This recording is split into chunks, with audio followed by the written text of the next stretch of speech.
नौहरा शेख कहाँ चुक गए?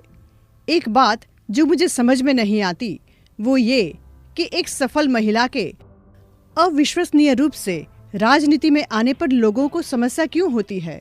वह वोटर्स को वोट देने के लिए मजबूर नहीं कर रही थी, ना ही बूथ कैप्चरिंग और ना तो वोट खरीदने के लिए पैसे दे रही थी। नहीं, उसने ऐसा कुछ नहीं किया। उन्होंने एक ही मंच पर कभी धर्म और राजनीति की बराबरी भी नहीं की। फिर उन्होंने ऐसा क्या कर दिया जो उनके खिलाफ इतने झूठ बोले गए, वो भी निराधार। लोग कैसे ऐसे बेतों की अफवाहों पर यकीन कर सकते हैं?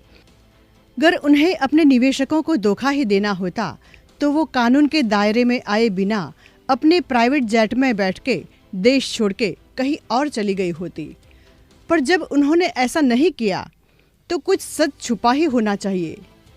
वहां तक कि उसने अपनी संपत्ति का कुछ हिस्सा एक ही जगह पर बेच दिया।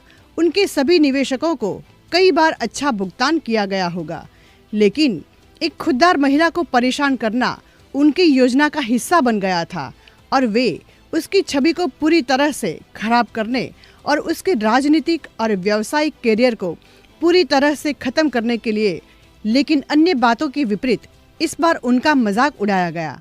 गिरफ्तारी के बाद भी उन्होंने अपनी गरिमा और परिष्कार को नहीं छोड़ा। उसके बजाय न्याय तंत्र पे अपने विश्वास को जीवित रखा। वो जानती थी कि वो सबके सामने कमजोर नहीं दिख सकती और उन्हें जीत दिला सकती है। नौहरा शेख की गिरफ्तारी अपने आप में सत्ता में बैठे लोगों के लिए एक गलत अनुमान है। और उनकी गलती क्या थी?